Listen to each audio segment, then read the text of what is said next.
We can't forget about what we're doing. We don't know what happens in the end.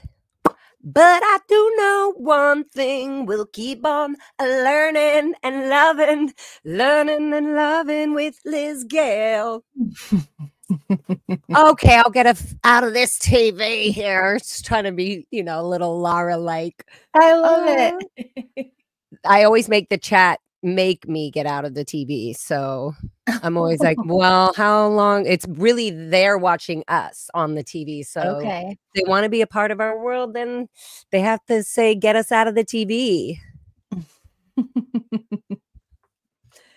Okay, fine. Hi, Liz. That's tripping me out. I did just smoke I just smoked some weed and put this beautiful 420 joint for us. That's why I'm fashionably late, right? Legit excuse. Do you happen to know where this came from? It looks familiar, shiny and gorgeous.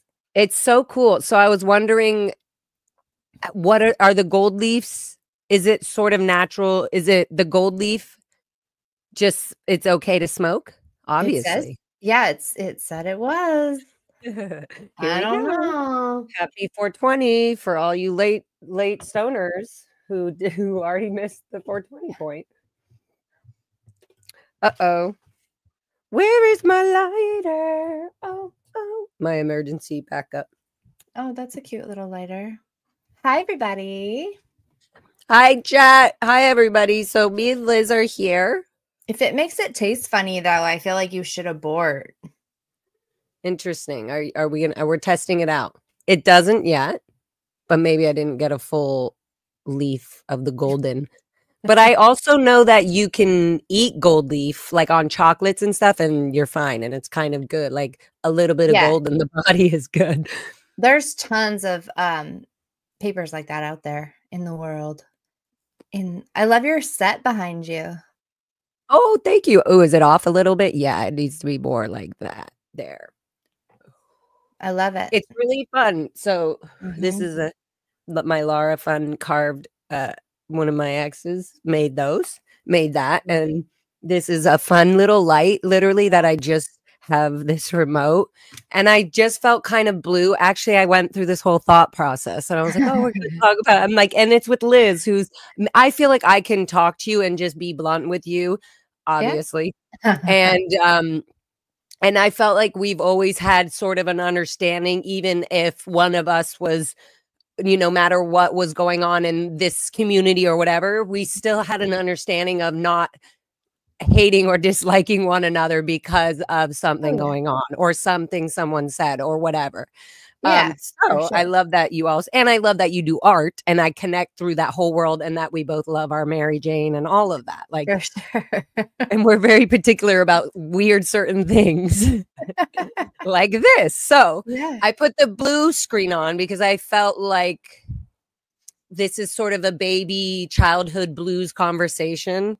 Yeah. And the fact that I feel really bluesy about the whole Trump, the whole destroying of the native people that have,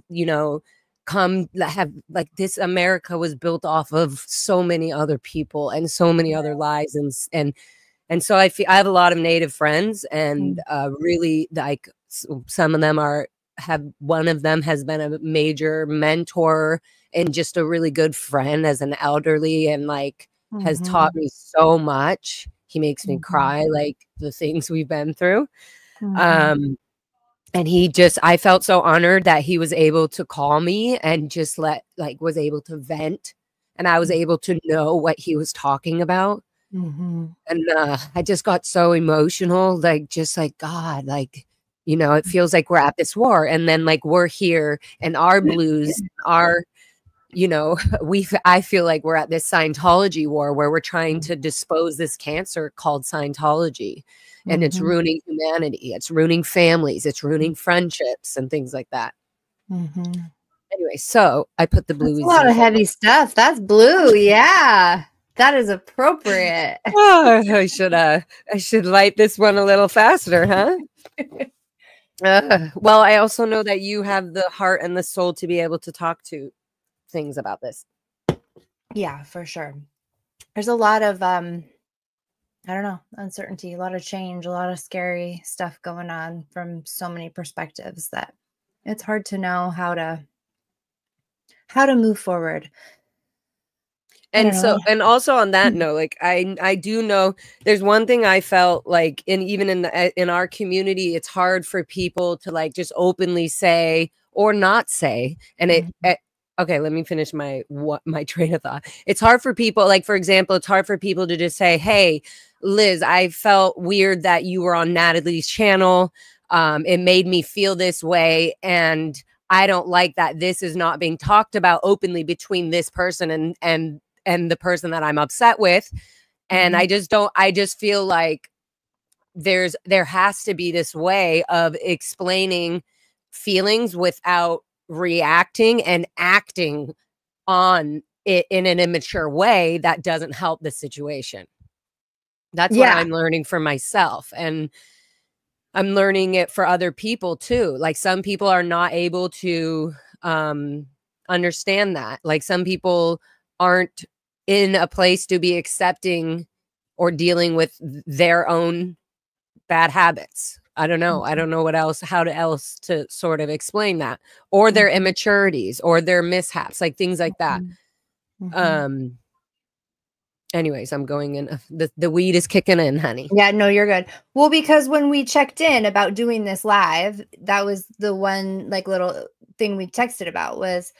Yeah, and I said, oh, sorry, go ahead. No, you go ahead. You know what you said better. I was just saying I felt weird that for example, Natalie on her channel, she will you know, be open and saying, you know, we're covering all aspects. But one of the things I loved about Natalie in the beginning was that she actually had a lot of empathy in tough situations. She had a lot of understanding for people who didn't fully understand what being a mother and a grandmother in Scientology, and then being under this control, and then how even your own children can have similar addictions that you've seen other people go through, and you're going, oh, now they like, I don't know. I felt like, I don't know. I felt like that was what a lot of people. I feel like that's who Natalie is. And I don't see, if we're going to be transparent and open and real about everything, obviously there's been a lot that's happened with Aaron, and there's some shit that shouldn't have been put out, and some shit that should have been openly talked about in a very mature and intentional, loving, caring, healing way. And I don't think that happened at all on many things. And I feel like a little disappointed, I would say, in Natalie, because I felt that she was the sort of news reporter. I don't mean to say that, but like sort of the like she has the perfect sort of PR look, not PR look, but like a fun sort of relatable, she can understand everybody's situation. And I just felt like when shit was getting heavy or kind of uncomfortable, she did steer and has steered toward this side. There's no, and this is another thing that I'm definitely not a part of, and why I also liked the idea of us. We've always wanted to be talking, and me and you have always wanted to have a live stream talking about our childhood, because I'm like the cadet and the thing and then you've had your extreme life that I'm like, I don't even know how I would have lived your life the way you did if I was me. Like, that's just crazy. But anyway, so I just feel like I had a lot of respect for a lot of people in this community, and I still have so much respect for people in this community.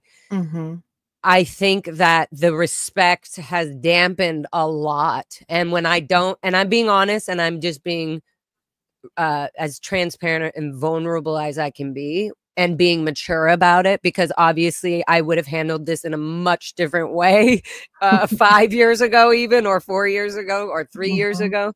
I just think that I feel like I had a lot of respect for certain people, and I did learn from certain people. And I feel that my fault, maybe I had this idea or this sort of perceived view of how this person would handle things or do things. And that's definitely changed. And I feel like it kind of sucks. That's actually why I'm hurt. I feel like it sucks that Aaron isn't really understanding, like, inside what is happening with everything. Like, it feels like something's being missed and not talked about. And I feel like that should have been something talked on Natalie's channel, on a very empathetic, open channel. And for some reason, it's not for some reason. We're just, we lack in ways that other people could be, that are better at. And then I'm better at things that other people severely lack at. Like, that's just the facts. How do we become all better together without exercising that narcissistic or egotistical muscle? And it feels like we've been taught when we're releasing something to, like, let it out and be authentic, you know, and or to write this. And sometimes it's quiet. Sometimes it's a quiet, vicious fucking email. You don't even have to scream. And when I receive things like that, or I'm getting that energy from anybody, or somebody is talking about somebody multiple times in a certain way like that, the intentions on both sides, or all sides, if they're not having to do directly with taking down Scientology and exposing Scientology and being real in your stories and not cutting sides and sort of like, you know, that's not cool, because you're shutting down something that fucking was so important at so many times. When that happens, it's something that should have been talked about. It should have been discussed. It should have been argued quietly off stream or anything, in some mature way where somebody can understand the situation of 2 people or 3 people trying to be good for our community, and that being turned and twisted on them in a whole nother way that doesn't have anything to do, again, with the beginning of why everybody showed up. That's what I'm feeling. Okay, that feels complicated to me, and I'm not sure I totally understand all of it. Because I hear you, I totally hear you, but I'm like, specifically, what do you mean? The, like, protesters or issues, and that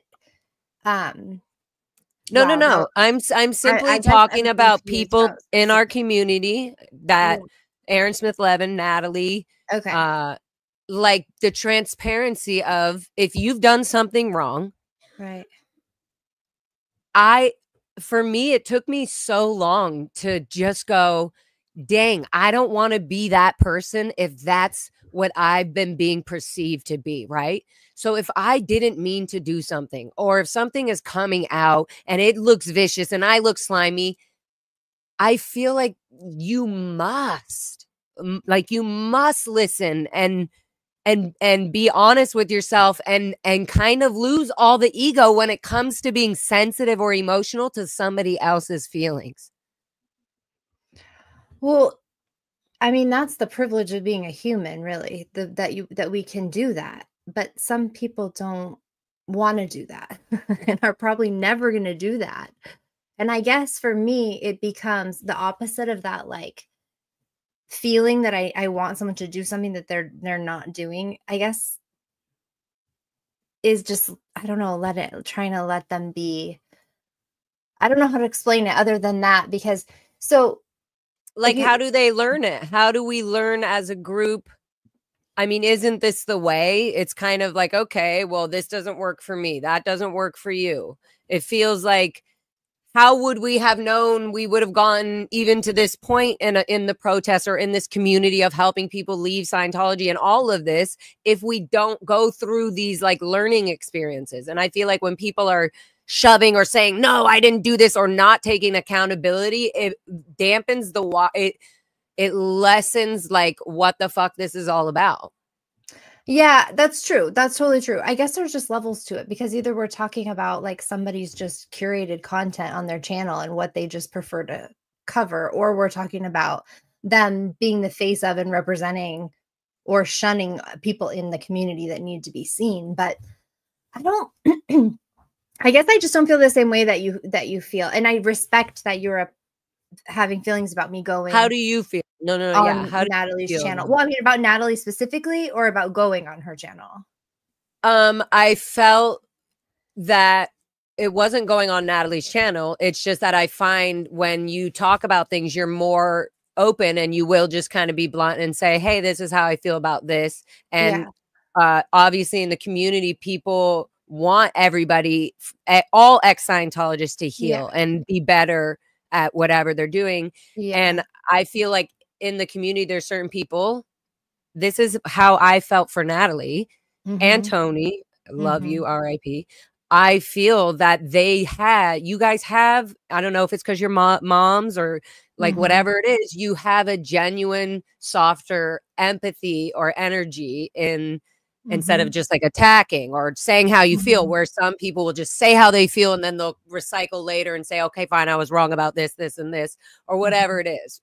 I just felt that it doesn't heal anything when something isn't being talked about, like Aaron's behavior, or like, hey, we do agree with you. You know, this, you know, I don't agree that Aaron says this thing about therapy and like not getting this. Like, what are you doing? Why are you allowed to like just blurt that out when it's helped so many other people? And to me, it felt like it was said in like being upset. And so there's certain things that I find Natalie isn't calling out or saying or bringing up, or just saying, hey, here's this is what's going on. Let's try to work. I don't know. It just seems that and so it just felt like, oh, Liz will go up and kind of bring up and say how she feels. And I don't know, it just didn't happen. And so I just wanted us to talk about Aaron and just everything the whole in the community. mindsets that we've learned. Like, okay, we cannot be bringing back our routine of having a group, which is so weird. It's hard to balance because you're like, you feel comfortable with some of these people, and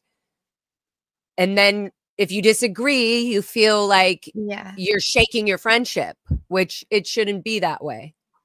That's true. That's true. And one of the things I mean, if that's what you want to talk about, I think I'm tracking now. I mean, we have so many relationships that overlap, like friendship versus almost like colleague in a way, because we're kind of in this YouTube space. And then, I don't know, for me, I was a board member for a while, or you've got your relationships in your life that have other other things. Yeah. So I guess I just don't like to get it twisted. I had it twisted for a little while, like who was my friend and who was my YouTube friend. You know what I'm saying? I was always friends with Jenna, and I think Aaron and I had a fairly professional relationship, but I don't want to spend my time dogging him and his light personally. And that's, you guys can come for me. You can be upset or disappointed in me. Like, I took my stand. I am not on an organization that he's running. I'm not really associated with him. I also agree with you there. And what good would it solve? I mean, at this point, this is what I'm saying. This is what I'm saying. I agree with you there. And a lot of people have this perspective that everything that Scott makes or doesn't fucking annoy the fuck out of me. Like all of a sudden I'm just agreeing with all these videos. And no, we've had arguments about that. Yeah. So there's many there's many ways that, because you're your own creators, like you make your own content, but you have other, right? As far as I understand. I mean, I think a lot of us are like that. Of course, we're not all in relationships that, that type, but yeah. But the point is also that if we're gonna be, there's many friends of people that are also people that, they have had other relationships or whatever, and they're all part of this community. It doesn't mean that they weren't in Scientology. It doesn't mean that they weren't in the Sea Org. It doesn't mean that that now doesn't happen. It doesn't mean that they didn't come from this. And so I just feel like I know it was hard for a lot of people to talk to me at points. And I've had to learn from that. I've had to go like, okay, why is that hard? And then even with the Aaron and Liz conversation that I had when we were here, I felt like, okay, I felt like I had been, again, expecting Aaron to be like more of a brother and come in and be, you know, kind of like, come on, no, Liz, we want to help you. This is the thing. Like, I don't know. I you know, and so when there was these little sort of upset, it's like, and going through it just feels like at certain points I've had to take accountability in things I did or how I've made certain people feel. But if my heart is in the right place and I'm not trying to do other things other than that, there should be like, I don't understand the like keeping the PR in, and you know what I mean? In terms of not, if that being the excuse of somebody not talking openly about something like that. Yeah, no, that's bullshit. That's bullshit. For sure. I don't if it's like all it, about just keeping things pretty to cover up the ugly parts, then that's not a good enough reason.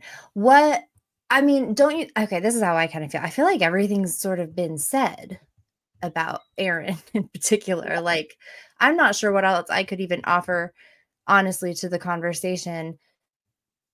And I wish that Aaron would literally take accountability. It's as simple as that.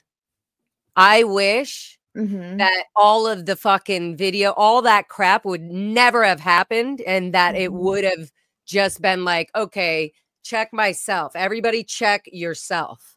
Like, if this is going to, like, I just can't explain it. I feel like there are things that I would have never done. There are so many things that I've seen other people do and say that were completely not true, that have been run down all the way. And it's like, literally, there's nowhere to even begin or stop it. And so I just, like I said, there's so many people that just think that I agree, or that me and Scott don't have many, many hard discussions about so many fucking issues, including the first time when Aaron and him were starting to have their fucking disagreements and stuff. That was so intense. Like, there's so much more to it. But stepping that aside, I'm even learning, like, what is going on with me, and how what do I want to continue moving, and what do I dislike? And I'm allowed to say that. I'm allowed to say, I feel disappointed in this. I feel that this person was going to be stronger, and I shouldn't even use that because that's an assumption. I just thought that this person would be more transparent from the person that I knew him as, even as, you know, and it's not just Aaron, it was also Natalie.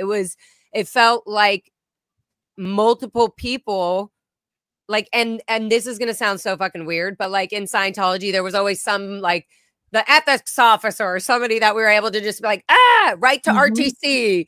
And it just felt like, well, okay, nobody's stopping, everybody's just running around. And so I'm going to stay out of this tunnel. It feels like I am not going to go back into a repetitive, toxic, like, kind of, I'm going to jump in and I agree with it. No, I'm stepping in. I literally have to like step out of all of it.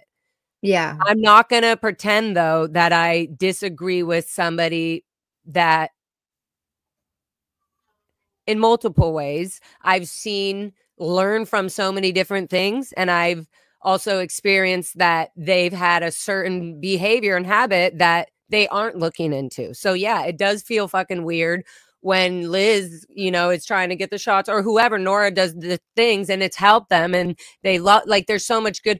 What is the need of throwing all that? Like, that's the thing where I'm like, okay, then I don't want to involve, like, friendship, schmenship. I don't know. Like, if we can't heal from this, then this is what we have to focus on. Like, this is what we have to heal from. Who's right or wrong, it doesn't matter. Like, that's not my point. Right. You know what I kind of had to do, and this is probably cold-hearted of me, but is really just sort of assign people a role. Like earlier, how you were saying that you and I, you know, no matter what's kind of going on, we know that we're cool. It doesn't, none of the other stuff matters. I think that's because, like, you know, I mean, we're not super tight, but we're friends. but then there's other people who, you know, you're colleagues with. It's gonna, I don't know, to be successful and to keep the communication going, I mean, for lack of a better word, but like the conversation about Scientology, I feel like we're more powerful when we do overlap with each other.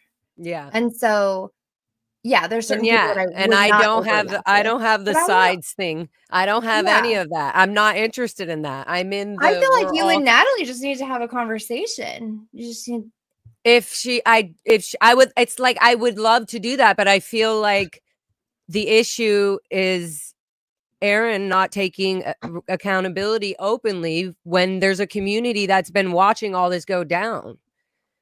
well, we can just de-elect him as some sort of leader, and then he doesn't have to do anything, and we can just move on without I'm him. not even a leader, the leader schmeeder thing. I'm not even saying that. Like, No, I know, but why do we? I mean, I'm just pushing back. I guess not even pushing back, but I guess what difference would it make to you, like really, or to the because community? I feel there are a lot of people in this community that have really good hearts, and that heart and that love and passion could be going to this place that when we first started doing everything, we had all these great ideas, and Are you talking about the foundation specifically?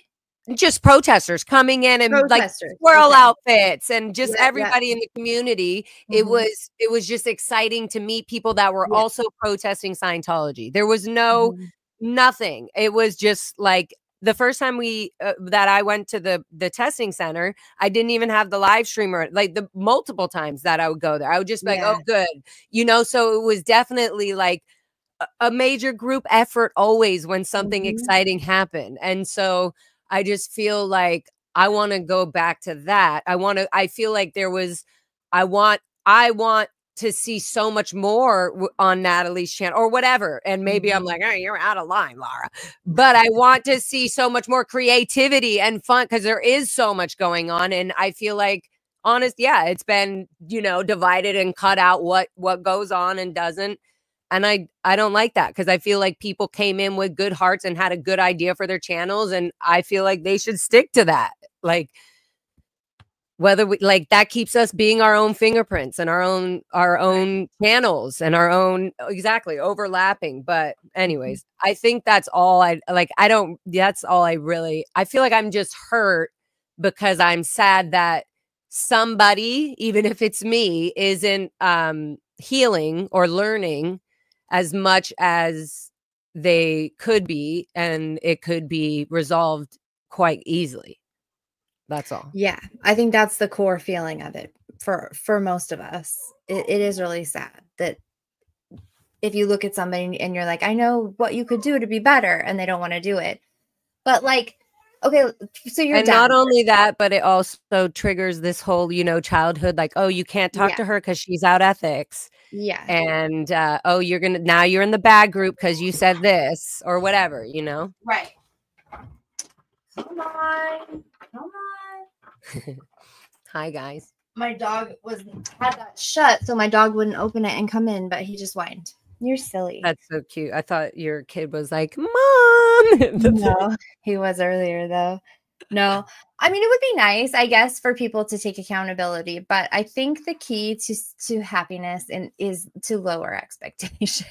I think literally, I forgot. That's what I actually learned is like, why did I assume that person could handle that or could do that? Like, in the end, it's like, I think people are going to come out and do their best, or they're going to come out and do their halfway, and somebody's going to be like, hey, that ain't cool, or no, like, I don't like how you said that or responded to that. And I think it's about, I think I can be accountable for myself and what I do and what I put out there and what thoughts I hold and what I don't speak out. But I just feel like,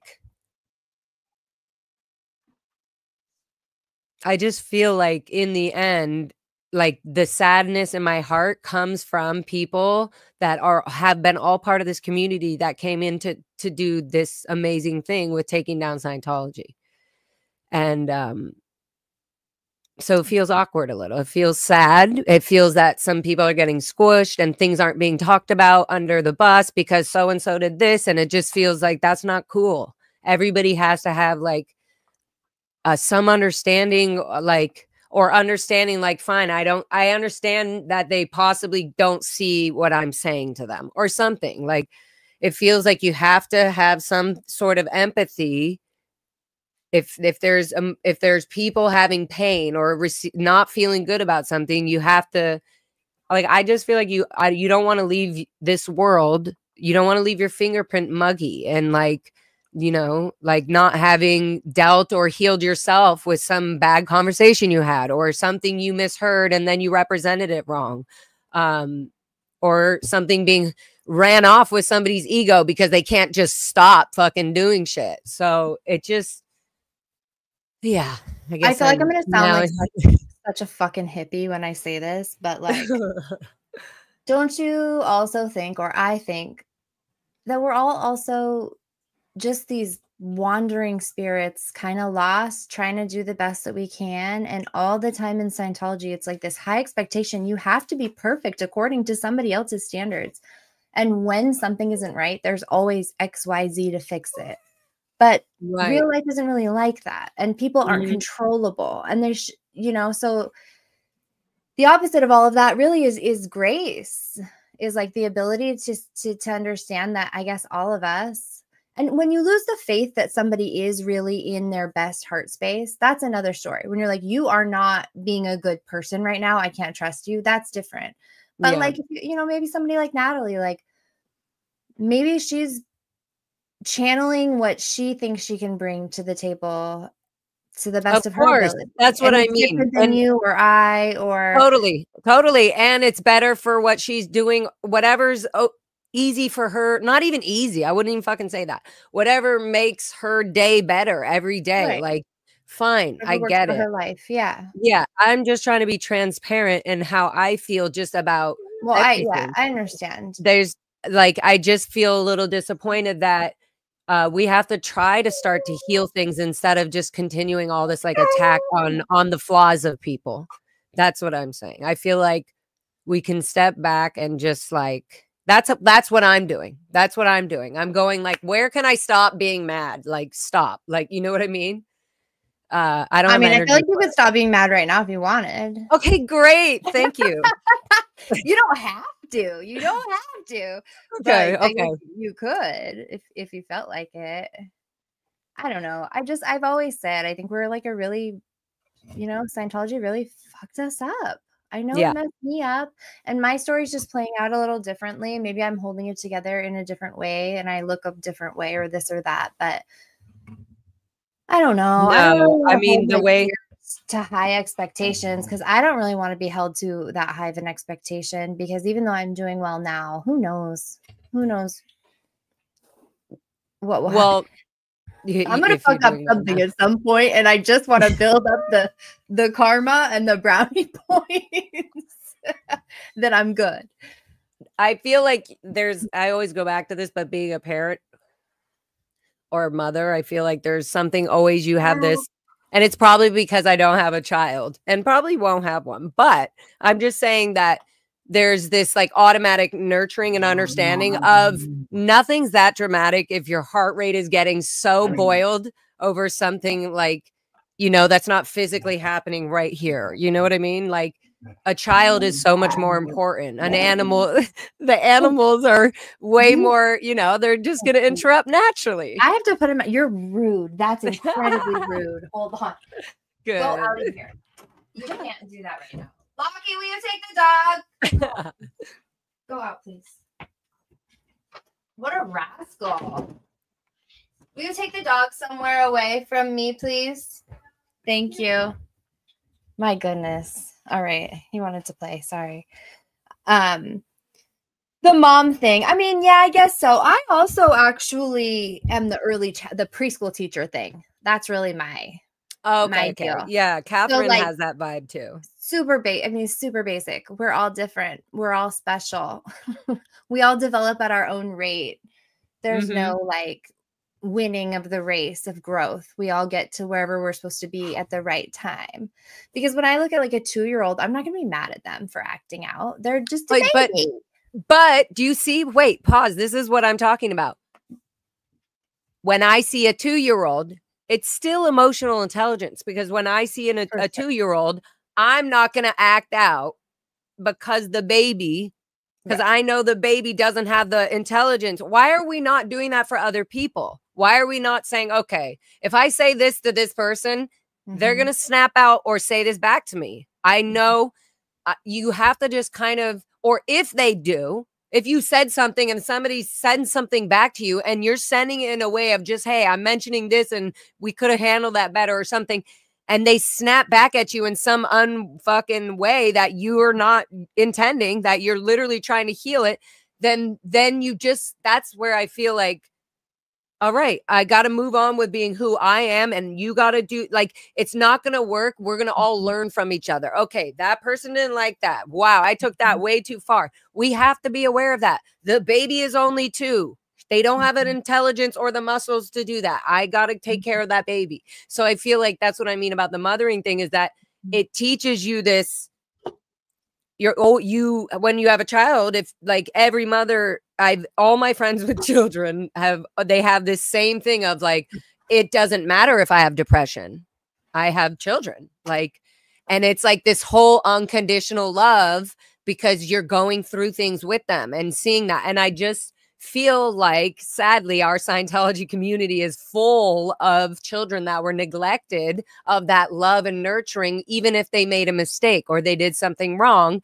And we're kind of defending our younger selves and saying, no, I'm not that way. You're just, whatever. And don't talk, and it feels valid almost. Like it's so weird. It's like, I understand it. I understand where it's coming from. But again, at a certain point, we have to learn that about ourselves. Like even the other day, it was hard for me sometimes to like hear a Scientologist come out. That was the other day, yesterday, to come outside and just have that whole conversation. And I kept hearing myself like, yes, like talk to her. She's telling you OT7, OT5. And we were like, I don't know. I just was like, wow, the first time I was going to keep my, even on the live stream, I was like, okay, I'm just going to see if she talks to me. And, I see she's coming toward me. Anyways, it just felt like everything we have been going through and experiencing. I was like, I don't want to be continuing to argue and fight. I want to know how all of us, I even told her that, how can we all heal this? How does Scientology be accountable for what they're doing? She was like, well, don't say bad things, just communicate. And I said, I'm going to communicate bad things about Scientology when they're doing it, and anyways, I'm going on a rant, but I'm just saying a lot of the times in my childhood specifically, and people in Scientology, no matter if you were in the Sea Org or raised by Scientologists, we were all needing that understanding of like, no, I didn't mean to do that. And I meant, this is what happened. And you better listen to me, because they haven't been fucking heard. And it's not just Scientology kids and Sea Org kids. A lot of the community has a relatable understanding of people going through this controlled, manipulative shit. And so it feels heartbreaking when even one of the people, a protester coming in or somebody is being hurt or attacked in any way, to be smaller. And when they came into this to do something good and to get the fucking word out about it. So but this isn't like an even playing field here either, too. Like this is so complicated. Like the protesting world, and I mean, even, and not to bring up OSA, but just sort of the weird infiltrations and the dissent. Like there's natural conflict and natural dissent, and then there's all this weird generated stuff too, that I don't think it's really reasonable to assume any one of us is going to navigate this without hitting a few landmines.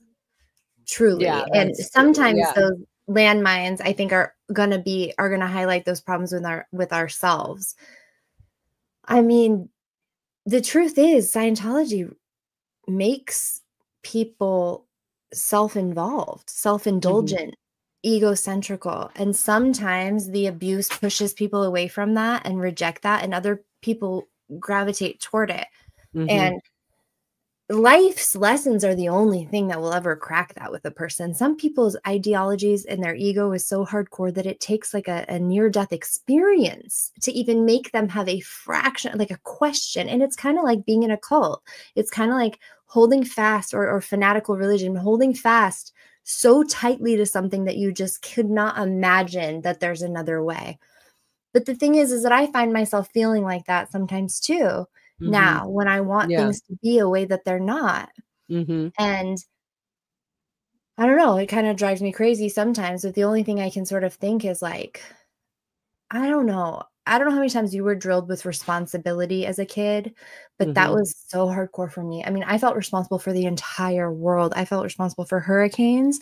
I felt responsible for if I watched Inspector Gadget and the cartoon, and he like exploded after he turns the chair around and he falls into the chair. If I thought that if I believed that the world would blow up, then it would. And so I had to turn it off, which is like very strange for a child. But there's this thing, this idea, but the people watching might not. I mean, you are responsible on all these levels for yourself, for others, for what others do to others that has nothing to do with you. And now I try really hard not to fall into that, because I gravitate there. I'm empathetic. I want to take care of people. I want to fix things. But at the same time, it's like, that's not really my responsibility. I can't be responsible. And that was kind of really why at the end of the day, like I did end up getting off the SBTV Foundation. Like I can't be responsible for this.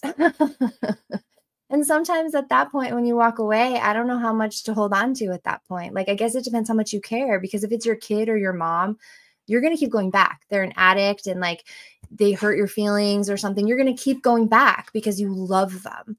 And it's like, I guess, how much do you care and how much are you responsible for? And I mean, no offense to Aaron, but like he and I we're never good friends. Not I'm saying I don't care, but he's not like, I don't, and I'm not responsible for him. So maybe you care more than me. I know Nora cares, or at one point cared a lot. And so I think it's more disappointment, because I feel, and it doesn't matter what anybody says, I know my gut, I know people, I feel that there was again so much love and care, and there was so much excitement for something really good to like come out of all this. And I feel like, I don't know, it's almost like, a beautiful art piece, you kind of mess up and you're on it for days and and then you're crying and you ruined it. And I don't know. And then it comes out in a win. And maybe we're just going through one of those like learning hard barriers. I don't know. And it's not through. I'm not saying everybody's going through it. I just saying in terms of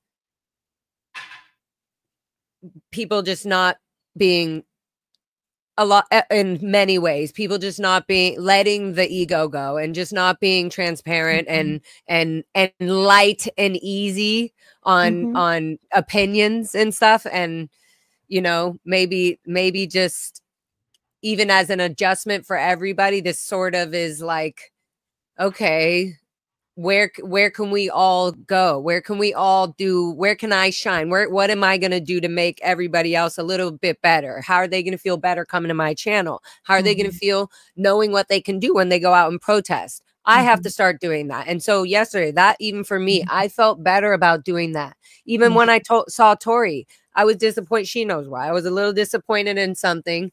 And then I just we didn't even need to talk about it. I saw her. It was like, look, we're all here. We're right here. And it's just like, that taught me something. I was like, look, I kind of stepped back and I looked at I checked myself. I was like, I don't want to be the person who did something out of spite or out of like for me, I would just rather let it dissolve. I said that earlier. Like, to me, I would just, if it's too much, or if I'm seeing too much of something I don't like, then I feel like for my own safety, it's like, I'm going to continue to go where I'm shining and helping people and others. And if you can be transparent, and if you're able to be open and transparent and kind of accept, this like strength of being like emotionally accountable, Did I say that right? Emotionally accountable. I got it, yeah. Emotionally accountable. Yeah, like that's part of all this. Like that's part of, I feel like, what all the intention was is, yeah, there's times to just go, okay, instead of fighting about this, either how can I just move on from it, or how can I take accountability and accept whatever happened and go from there. Yeah. What are you leaning towards? What are you thinking? I'm leaning more towards your fun alien, like your little thumbnail, your little alien thumbnail, like that's doing where fun. I'm at. Yeah, that's I've where never I had am. a problem making my own sort of party, though. That is why I went on this live stream with you. I was like, yeah, it's like, I'm like, Liz Gale. I always think I'm like, Liz Gale will do it. You know, I'm like, she'll come up with some art thing. And also there's the solution. Yeah, just art. Shine brighter, shine like yourself. Yeah, the art, the things that nobody else can do, that that only you can do because you were the one that thought of it. Like wearing the alien thing. Well, I mean, that's not new. Lots of people have done that before, but somebody was asking if you ended up getting the volcano cape. I did, but it's shipping from like somewhere further away. Okay, good. So they don't need to get it for you. No, thank you. I was like, the volcano with the Xenu, and the glasses are amazing. You know what I should wear with it? A Guy Fawkes mask. Duh, with the cape. Yes, that would look it just brings it all in. I don't have one of those. I'll have to get one of those. I'll put one on my Amazon. That's fun. Yeah, that's the solution, I think. I mean, yeah, what am I good at? Right? You said being your best. I'm like, well, I'm good at being loud at the protests and getting people to know, like, you know what I mean? And I'm good at like reminding people to come do something physical and come do something loving and stop hanging on to this thing. And I'm good at music and having fun and being bright. And I love taking care of people and things like that. So that's where I'm going with this. Lots of fun protest ideas too. And the outfits, all of that, all of it. I love it. All brings everything. And people who know even more about it aren't going to be like, hey, it's more serious than the Xenu thing. You know, they're going to be like, awesome. This is great. I see what you guys are all doing, even though they get it. So it's like, whatever ways anybody wants to do it, just do it in the way to remember when you're out there protesting and everything. Remember that you're being you, and you're representing yourself. And that's going to hopefully help us take down the freaking cult. So I think so. I mean, historically, art has been so powerful. It gets people's attention. It makes people ask questions. And music. Yeah. And music. I mean, and the drums. Yeah. And I mean, everything about you is bright and and bright and colorful. I love it. You're like shining. You're right there. And I used to be so shy to show that. I thought that it was my ego, which it kind of it is, but I feel like I've learned a lot about it's okay to judge people, but there's also manners, and there's also like just like cordial things of like how to deal emotionally with people that could be going through a moment or whatever, you know what I mean? And there's also people always that need to take accountability for really bad things that they've been a part of or they've done. So it's kind of like, it ain't going to heal it. And it matter as much as our intention. I mean, and exactly. I know that Scientology is maybe too no, much. it is. It's totally, and it's for me. If I'll go crazy if I don't do this. So like at the last protest, I feel like I want to dress up. I want to be ridiculous. I want to make a scene, but I'm scared. And so I think, okay, I'll do what's attainable. It's attainable for me to get an outfit off of Amazon and stand here at this place and do this. I'll do that. Yeah. And you did the whole scroll thing. Like, yes, I know that. And I know this, I know that I can tell you this as somebody who does her own fun music videos and the stage performance, like putting the things, you have this grand idea and then you go and you're doing it. And so you probably see it as like, well, I wanted to do this and add this and this should have been whatever as the thing. But that moment at Celebrity Center was so epic. I can't get this. I'm going to cry.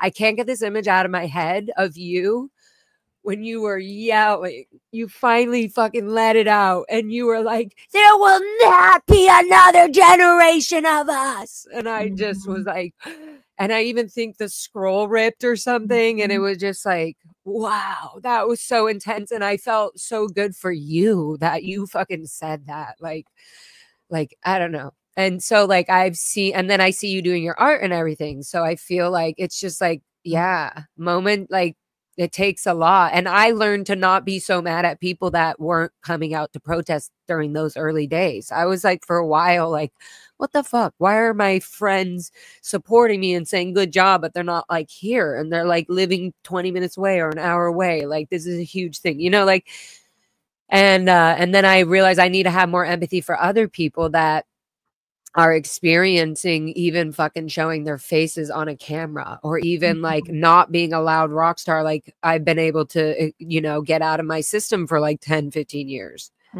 So I learned a lot about that. And I learned that some people, that's what taught me. I was like, oh, sometimes people shove this idea, like, you need to make a decision now. You need to do this. And it's like, no.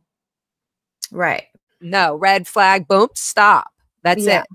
It's not even a red flag. It's just like a stop sign. Stop. Yeah. Let's see what's happening right here. You know? I went too long with expectations. Like, you have to do this, you have to do that. I don't like that shit anymore. I know. And I'm getting rid of that. I'm still learning to get rid of that. Yeah, it takes a lot. I mean, I'm not saying I even have. I'm just saying, like, I know from experience, like, it takes how a do lot you feel about the like sadness of like, I think you said this in one of your streams about like having this hero sort of, or like icon thing, and then you meet your hero. Somebody was saying that you meet your hero or whatever, and then it's not that way. Like, well, I mean, or you feel a little disappointed. I was definitely really disappointed. But they're still amazing, right? Mike Rinder. I felt really disappointed. Oh, okay. With him, and just about. And that's a whole different perspective, because your perspective was literally from an outside. Your family was outside of the Sea Org, right? At most of the time, like we were outside. We were public, but mostly very important. Like I would say, very important for all kinds of reasons: PR, the pamphlets, the art, your literal magical art, like your minds, like and my perspective with Mike Rinder was. And so I was just saying, your perspective was like an executive Mike Rinder, like, oh my God. I didn't really even care about him in the church very much. Like when I was a Scientologist, but afterward, I really looked up to him, and I thought he was doing everything he possibly could with the whistleblowing. And so when everything happened, to bring that into question, whether, you know, he did or didn't, I just saw him in a different light after that. And it was just heartbreaking, because I really, you know, looked up to him. But then it also gets hard too, because are people like, at what point is somebody, you know, you just discard them, or they're not, or they've done so much bad or too much bad, or is that a bad habit, or is it a bad habit that we're told like we have to discard them? Can we not go, okay, this is the amount that I do like about this person, and that's it? I'm not going to talk about the rest, because that sucks for them. Right. Well, and that's why I guess the intention comes into play, because like I said before, I was getting really confused about relationships. I mean, come on, think about it. I was friends, you know, staying at somebody's house, or like friends, or friends with Jenna, or on the board with people, or doing collab videos with people. Like it's so much overlap. And we are making money on videos typically. So you've got this other sort of business layer aspect to it, and everybody's brand and all that shit. Yeah. But now I feel like it's a lot. But now I feel like, even though maybe I'm sort of categorizing people, I'm just like setting the priority, like certain people, I'm just like, that's my friend first, or they're a colleague. And if they're a colleague, then it's really none of my freaking business what they're up to.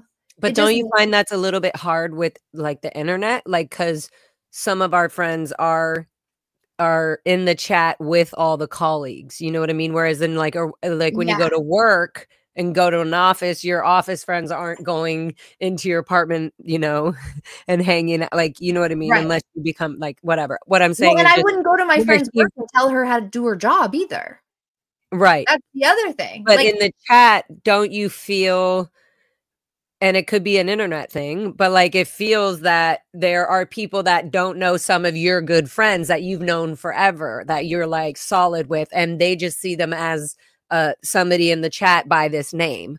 And so there's more in depth, there's more conversations and things happening other than that. And so it does sort of mush the friend. Yeah. And that's like, I don't know if I want to be squeezing that anymore. I know. It's freaking exhausting. That's why it's like, you just got to do the things that are so uniquely you, because that's the only way to stay sane in this. And then people who gravitate toward that, and people who don't, and that's fine. What the fuck it's totally fine. And I always feel that every time I've gone back to music or art, I've gotten stronger, and even it could have nothing, no solutions, no answers. Everybody's still being assholes and being weird, whatever. Music, art, or going to the ocean. I've always filmed the fucking waves and shit as much as I can. Nature, because it literally reminds you, what is all of this worth if we're not even just here, like enjoying every fucking second. Even like there needs to, I'm working on trying to not argue about anything. I want to talk things through. I want to go, okay, maybe this is a little too heavy for me right now. And let's talk about that in a little bit. Maybe I'll feel better about this tomorrow, or maybe I won't, but I'll be stronger because I'm really tired. Like, I feel like we rush people into like, respond, do this, you know, think this way. This just happened. Did you hear that? Read this. Look, bing, text. What's your email? And it's like, a lot of people are like, did you get my email? I'm not responding to the fucking email now. I'm not responding to that question, because it goes into this whole, well, she said she got my email.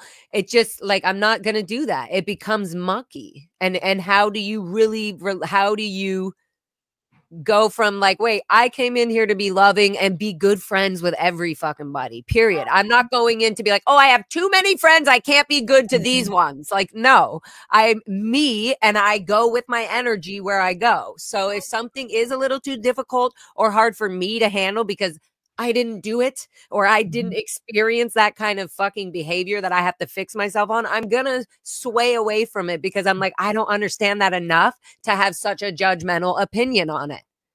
So you're braver than me then, because I can't go into this YouTube space being like, I'm gonna be best friends with everybody here, and like I can't handle that shit. Not best friends. I'm just like, I don't know. I guess how do I explain this? No. But it's good because but I'm protective. I'm the same way, but I think people find it more obvious because I'm more like, I don't know, rock and roll about it. I kind of like, if some fucker comes in the chat and is saying something rude, hopefully my mods are on it. But if it's something disgusting, I don't care if it's negative about somebody I dislike at the moment or whatever it is. It's not okay. Like, delete. And yeah, my little dumb ego might come in and, well, you don't fucking say that shit. And in the end, it's like, never mind, delete. So I'm getting to just blocking and deleting and healing me and sending me critiques or whatever in a loving way, where I'm going to receive it, where I'm going to go, okay, I want to be better at that. I want Laura, Megan Anderson to be better at that. You know, I don't want to resent it because somebody told me that I fucking was a certain way, in a rude way themselves, where I'm like, why would I listen to you? You know, I immediately resent it. Say it to me where I'm gonna accept it. And that I'm telling you, yesterday protesting taught me fucking a lot. Like, just in the 3.5 hours or 4 hours we were out there, the lady, the child, the fake thing with the volunteer ministers going on, and how my outfit just blended right in. So like, people were really reading the signs that were like, kids cannot consent. This is a cult. And they're like, oh my God. Like, you know, it's just like so many emotions going on. And the one thing I learned is like, I got to catch myself when I'm getting angry or really worked up, even just by myself. Like, why did he say that? Why did she text that? Or whatever, right? I'm looking at myself when I start to feel myself getting heated or to like sort of annoyed or anything emotional, whatever it is. And I'm going, okay, this is valid. You're allowed to feel like this. And I give myself like 5-10 minutes. No, I'm just kidding. But I also look at it in a way like, how would like a real pure mature mother treat this? And I kind of pull that energy. Like if I had a grandma, what would they be telling me if I was spewing all this like hatred that I was feeling in the moment about this person or whatever, right? And I've been learning to like take a moment. Everybody has been taught to be rushed and to like answer now and feel what you fucking feel. People process shit so differently. And so it sucks that even in my emotions, things can be said, or I could say something that's going to even make a friend of mine even more mad instead of healing it. Is probably better to just step back and remember, what is the intention of why we're arguing? What is it? Is it, you know what I mean? Like, let's go back to like, if we can just heal this, none of this other crap has to be done. So yeah. that's Well, it's kind of like in couples counseling. They're like, are you fighting? You can fight each other, or you can fight for the relationship. Right. You can fight for the relationship. And then the end goal is actually trying to be on the same page. Whereas if you're just fighting to fight, you know, that can get out of control. I never did. I wouldn't know anything about that. I have never done relationship therapy. So it's interesting that they probably tell you that. Are you guys here to fight and get it all out, or work through it? But I mean, so it's kind of the same thing though. Like it takes a lot. So say you do have a blow up with somebody, right? Sometimes if you really care and maybe months go by, but you like are still really, you miss that person, or you're drawn to that person, or you care about that person, you might have more of a reason to like soul search or be humble because you have that much more caring. You know what I'm saying? So I think it's too much to expect us to feel that way about everybody though. Isn't it? Like, I don't know. I guess the point for me is just, I'm still working on trying to figure out how much of my friends I'm supposed to be like controlling. I mean, I get messages all the time like, your friend said this online, your friend said that, your friend's doing this. You probably get messages like that too. And at some point I do. And there, it's not, it's like, it's, you know, what is the message? An email, a text, an Instagram, Facebook Messenger from fucking whoever just has some an anonymous. Opinion. Yeah. And some are like, the thing is like, at a certain point, again, how are you going to get back to all these people, give them your true opinion, be as genuine as the friend that you think you are on the internet or as a real person without even processing what is going on? Yeah. See, no. See, I have to wake up every day and like look in the mirror and be like, Liz, do you have your shit together today? We have some things to accomplish. It's XYZ. Like, focus, stay calm. But it's like, I don't know. Otherwise, there's so many rabbit holes. There's so many landmines to fall down. If I cannot get worked up about every little thing. And I'm not saying that anything you're talking about is a little thing, but I do feel like I get little things thrown my way a lot. And well, in the perspective, it all is fucking little, and it's so little, and it's nothing actually when accountability is taken. So that's so true. That's so true. But it becomes nothing when accountability is taken. It becomes fucking healed or whatever. Can I ask you something heavy? Yeah. Can I? Uh-oh, yeah. Okay. So like for context, I'm gonna ask you some stuff about your dad. You are disconnected from your dad. I'm disconnected from my mom. And for a long time, it would like keep me up at night, and I would just think about like all the things that I really wanted her to say, or like the responsibility I wanted her to take, or just I needed her to acknowledge certain things for me. And it drove me crazy. It literally drove me crazy. I started having panic attacks. Like it physically affected me. And then through another series of events and whatever, I did finally get to the point where I'm just. When you said you were having panic attacks when you were going to sleep, you were having panic attacks, or just I just started random? I just started having them in my life, whereas I'd never had them before. Okay. And it was weird because my Scientology mind was telling me like, there's a solution to this.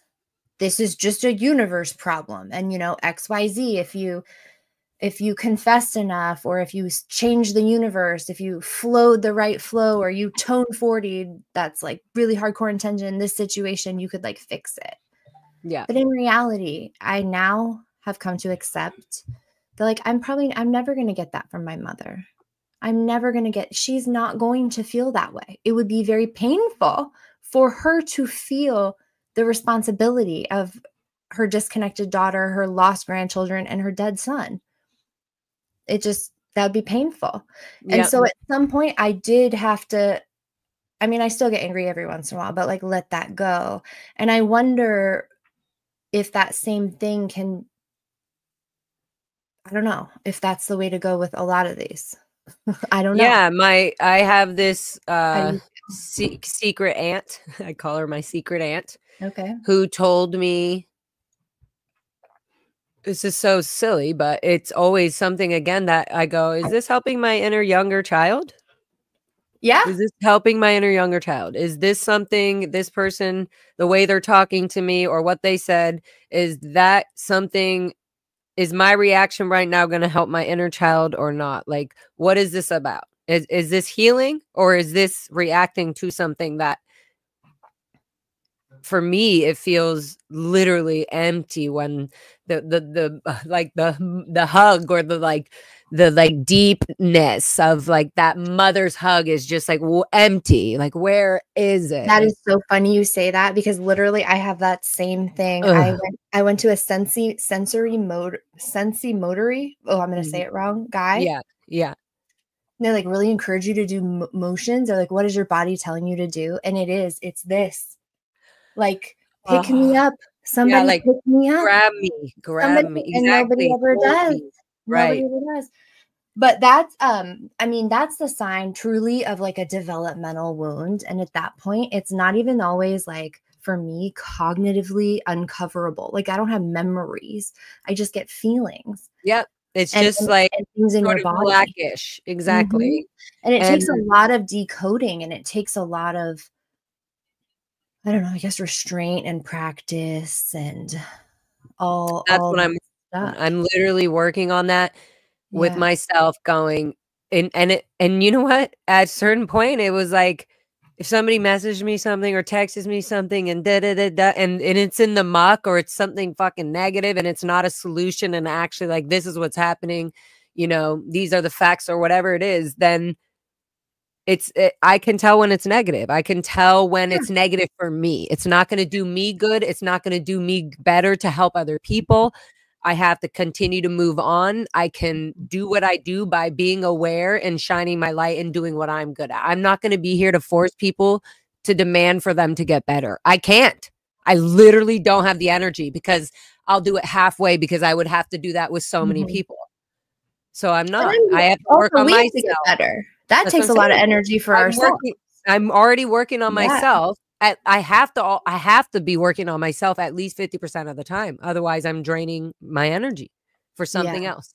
So it's just a lot. And I feel like we were also taught to like not be bad, like to not like to fucking always like be good at everything, and you better have been good, and your intentions were never wrong. Like, it was hard. We also lied to ourselves in the Sea Org all the time, denial all the time. So I feel like there's patterns where it took me a while for people to say, like, there was something where people said something like, they would just ask me, I don't know if it was like, did you go to school? It was a while ago. And my friend Suzanne, she's like my godmom figure. She always said, I would get so offended, but she, like, in the moment, she would always be like, oh, your mom should have hugged you. Like, she would have, you know, and I was like, stop trying to mother me. Like, I just felt so sad that she was like, oh, your mother should have held you right then and there. But I realized, I was like, why am I getting so angry about her response to this? And I was like, it is all connected. I'm angry that I was like, I'm telling myself, don't break down. Don't be emotional about this thing that you were told to knock it off, you know, all the time about. And so I'm getting angry about me being upset about it. It's well, like, I mean, how do we get through this? Sense, though. That makes perfect sense in a way, because really it's like part of the game that we were playing that was they were undermining our faith in our own decisions and our own feelings. And so it makes perfect sense that it's just like, I don't know, it's hard to know where to land. I think all of us are going to land, like go too far one way, too far the other way, and then eventually end up wherever we end up. Yeah, where it works for us. But yeah, I mean, I just think I'm catching a lot of whenever I'm feeling upset or insecure or mad about something and not staying to my light and my fun and my music, which I always remember to go back to. So that's good. Yeah. But when I'm just in that moment, I'm always like, what am I doing here? Like, what is like, no, like I'm only being triggered by my past, or I'm being triggered about something that that was done to me that I'm hurt about now. So I just find that being in the moment and being not blaming, but understanding your emotions, like not blaming, oh, I'm mad and I'm allowed to throw this cup down and yell in the restaurant. Like, no. Right. You know, there's a way, like if everybody did that, then this, you know, we already have an angry world. So I don't know. It just feels, it feels like there has to be, I feel like when people take accountability, it just makes it easier for everybody else to be able to do what they're good at. That's all. No, that's super true. I mean, honestly, I feel like we could all we need a summer camp. You know, we need like a week at the lake house, a bunch of all of us. Oh God. We can just like sumo wrestle a little bit and like yell it out. No. And like 5 people will go home in the middle of the night and we'll see who's left. No. No. No. I mean, we just have to follow whatever our heartbeat is. And that sounds so cliche and stupid, but that's the only way I think any of us are going to get through this. But also nothing is so intense and crazy, like where if you're literally like getting so worked up in your physical body because you're so like, it's nothing in life is supposed to be that insane if it's over an argument or disagreement. It's like the math doesn't add up, like the way your body's feeling about me. It's just like, okay, woo, like step it out of the head. You know what I mean? Well, those are good clues. I mean, for me, it's like when my body isn't matching my thought process, like if I'm having a serious reaction to something, that's usually, I'm getting better at catching it, you know, like that little moment in between reacting, that's like kind of spreading out a little bit more. But there's been definitely a few times when I've had a really serious reaction to something and been like surprised by it, like, whoa. And when I can, in the right mindset, I can kind of learn about myself. Like, why did that bother me so much? And try and find out what that need is that I have that's not being fulfilled, that I am like mirroring to myself. I don't know. I feel like that way about jealousy sometimes, like, especially with YouTube, there's so many numbers and comparisons, and you can really go down a rabbit hole about that stuff. And if I ever feel like jealous about somebody who's doing well, this was not, I didn't come up with this. This was somebody else's advice, but it's like, well, what are they doing or what do they have that you want?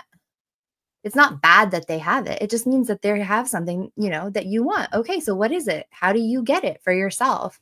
Yeah. And I feel like there's some of that here where we can get so wrapped up in what other people are doing in their personal lives or their sex lives or their tea or their this or their, you know, personality disorders. But what's the end game? You know? Exactly. Yeah. What's the end game? And I feel like everybody's end game is a little different. And in some ways, it's going to be only successful if those people honor that end game. And not to like stand up for Natalie or whatever, but her end game is maybe different than yours or mine. And that's the other thing I was like realizing is like, who am I to expect what Natalie should be doing on her channel? Like, and I mean that for everybody. Like, I can't, like, am I going to put my energy on that? No, I'm going to work on mine. Clearly I'm not. But I'm going to work on my channel or go make a song or go do art. It's literally like, I would rather heal in this way than put energy to something that I'm not going to have enough energy to change or do or make better unless I put all of my fucking life into it, which I won't do. Maybe that's the secret that us moms know. Maybe it's as simple as that. Is pick your battles. Some things are just not worth fighting. Yes, totally. Give them an M&M and let them walk away. Totally. I had a close friend of mine that I've known forever and was like, oh, do you know so-and-so, you know, is this supporter? And I was like, my reaction and everything was like, my war is Scientology. And then the next thing to that is the natives and the land and history and like all of everything that has been exposing things like Scientology being corrupt and taking over and changing. Like that's where we go. And to me it feels like, yeah. So I just was like, I just said something like, I can only be accountable for my actions, and I'm already in a war that I know why and what I'm fighting. Right. I think there's power in that. I mean, yeah, it's kind of like staying in your own lane and not in a way of like, you don't deserve to be out of this lane, stay in your own lane. But like, for me, it's like staying in a focus, like kind of staying focused, especially, you know, how it goes with creativity. Like sometimes it's elusive and you're like trying to grab onto something. And that when you feel yourself in the zone where it's flowing, it's just like, you'll almost do anything to just like stay in that zone. Right. And, I kind of feel like it's the same. I mean, I made that scroll in my living room. I had this idea to just like, what if I did this? And I did it. And I texted you even and Serge. And I'm just like, I don't know. I have this idea. Like, will you guys help me? I don't know what I'm doing, but I really And I was like, oh my God. Yeah. And I wouldn't even, if you guys hadn't, if you had been like, that's stupid, I probably would have been like, okay. I probably wouldn't have brought it. But anyway, you didn't. Thanks. But it's kind of like that. Like I was sitting in my living room making it, thinking, watching TV, just writing it, thinking, I don't know why I want to do this, but I feel something. This feels authentic. I'm gonna do this. And there was like a certain energy there, a certain flow there.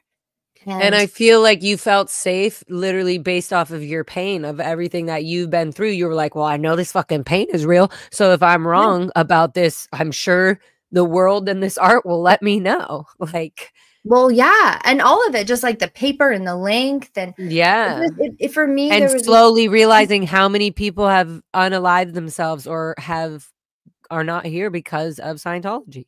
Yeah. Insane. I mean, it's so insane. And I guess the thing is that I tried to trust myself in that situation and be like, okay, you have this desire, like you want to be an artist, Liz, you say you're an artist, so make something, do something, and don't worry about what anybody else says, because if it's good, they'll come to you.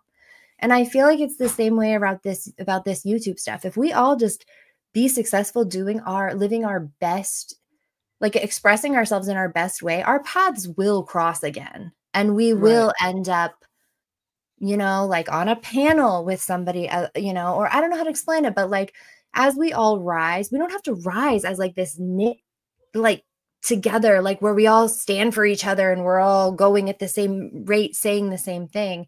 Like, no, like I'm not interested in like getting 1 million subscribers. That's not my thing, but it doesn't matter. It is other people's and it'll help them make money and da da da da da. That's not my thing. Like a lot of people think I want to be famous. I fucking am so not interested in fame anymore. I literally learned that from leaving Scientology and seeing the behavior of diving into the music industry and being like, it's everywhere. It is everywhere. All this manipulation and, you know, like, you know, getting this for this, and it's all disgusting. So there's a point where like protesting and all this has taught me so much, just even in that, like doing it right or wrong, having a voice and being like, I support this no matter what the whole fucking US or the world believes the views should be or aren't. Here's how I'm going to represent this. You know, this is what I support. This is what I do not support. So it just feels like catching our own. I'm still learning, guys, my life. Congratulations. Welcome to my life. I'm still learning my life as I'm going. So yeah, I'm learning that it's okay to say the fuck how I fucking feel. And I can learn from it later saying, okay, how, you know, in whatever, in a close conversation with a friend or something, I can feel vulnerable and angry. And then I can be like, good, now I got that out. I didn't mean to be that loud about it, you know, and then I kind of calm down, and it's almost like, wow, this has just been so much suppression and suffocation from not being able to fucking say what we just wanted to say, that even when we had to finally say something, we're always like defending ourselves. No, we didn't mean to do that. No, you know, instead of just like learning it. And I'm learning a lot. Grace comes in though. Yeah. Because if you did lash out, or me, because like I have for sure, there's also the chance that the person will give us grace or not give us grace to like learn from our mistakes and try again. Of course, everybody's boundary is different. Like you're not going to let somebody just shit all over you again and again. But like, again, I think it goes back to how much you care. Like if you really, really have a close connection with somebody, you're going to put up with so much more. But like, it's unreasonable to expect that we're all going to have those relationships in just because we're ex-Scientologists. Not at all. Like Scott wasn't an ex-Scientologist. He has his own things. And then it's like, it's insane because we have a relationship.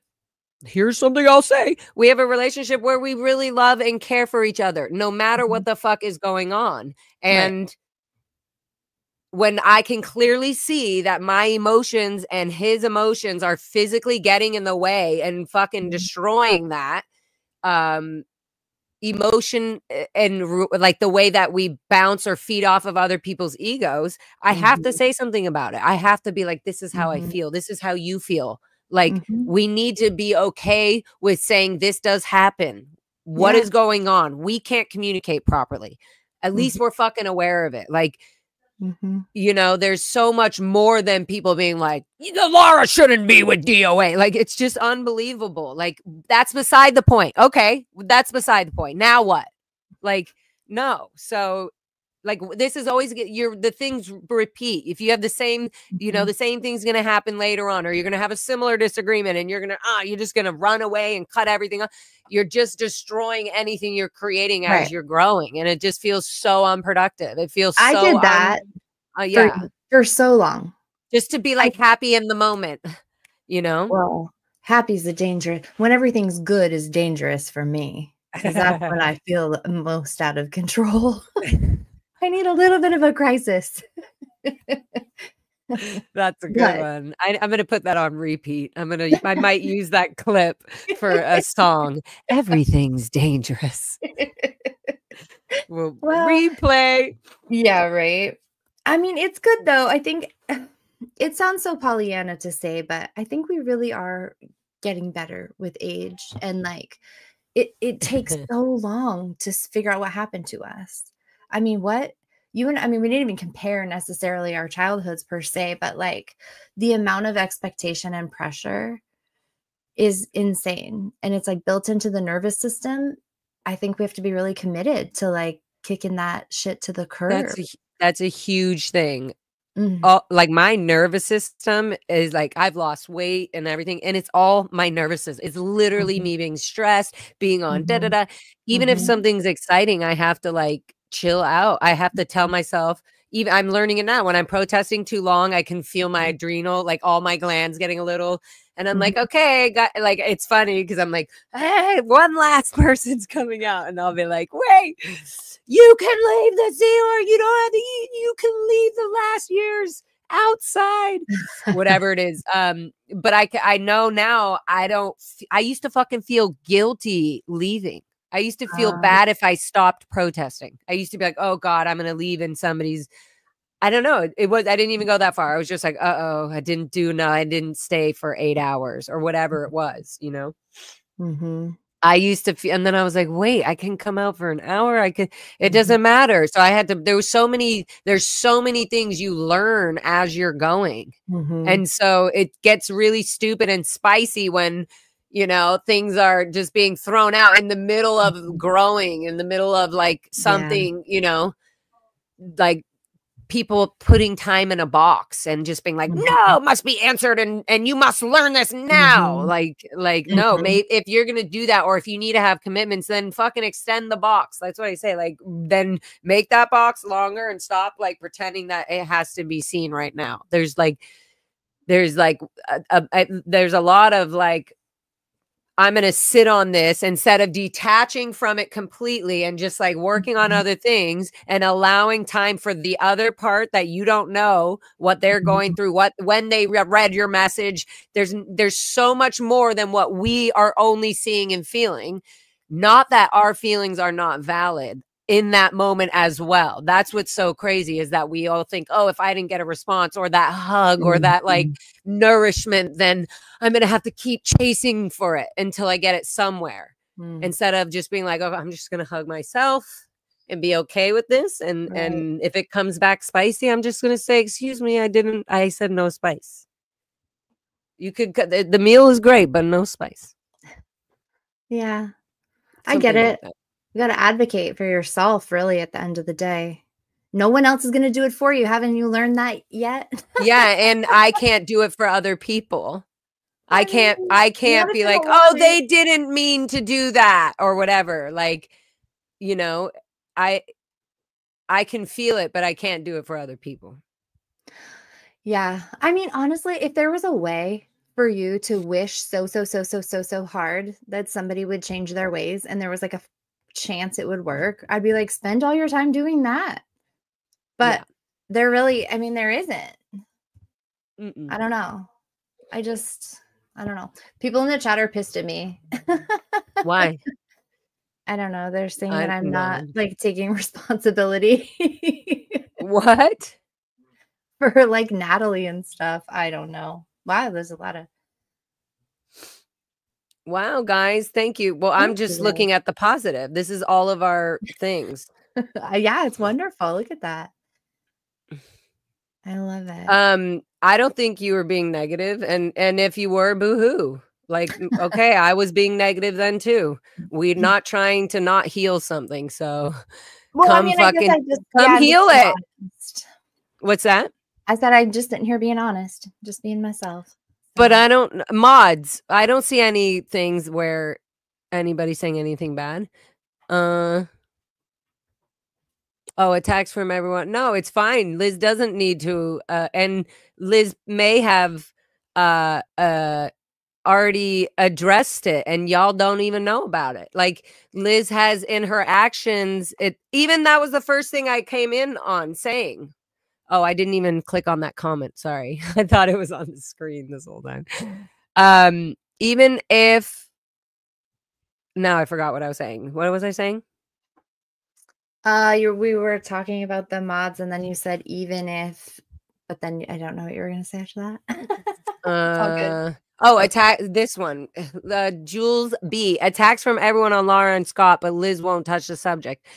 Liz has touched the subject. Liz has said where Liz was okay for me to come up, and I literally said, I'm going to talk about it because I'm not going to talk about Aaron and all the disagreements and Scott. And no, I'm not doing that. I'm staying out of it. I'm continuing in my energetic lane, and they can handle their emotional intelligence on their own, period. But Liz has had her ways of dealing with things, and Liz is also a mother and does her own fucking shit in her own life. There's nobody. Liz has literally. This is one of the reasons I was able to be like, actually, Liz, let's talk about this. I will mention it. It's not that we want to talk it out and drag it out, but it needs to be a normal thing in the community where if something is an issue, it's brought up in a way for it to be healed, or for it to be taken care of, not attacked or made threatening for somebody else to speak out. You know, like. It needs to be taken care of. But Liz doesn't need to touch on the subject. She doesn't need to. She actually doesn't. I certainly don't stand for you guys being attacked in any capacity, and I don't condone that. If anybody's wondering, no, I'm just saying a lot from Scott. I think that everybody in the world can acknowledge Laura's feelings. I acknowledge your feelings, Laura. Thank you. Okay, Jules Beast. I think it's okay. I think you understand. There's no hate. Now everybody's sorry. Everybody see again, people are just protecting. Everybody's just protecting people. Fine. It's good. Yeah. And if I wasn't acknowledging your feelings, I do apologize, because I do hear and acknowledge your feelings. No, I feel like when I speak to you, you're hearing it, and then it's almost like you're hearing it and you're already acknowledging it, and then you're going to give a view of everything that you've heard. Like, I feel that you actually are intaking when I talk to you, and me too. I'd be like, oh, sorry, interrupted you, like whatever. And you're just like, you understand it. So it's easy.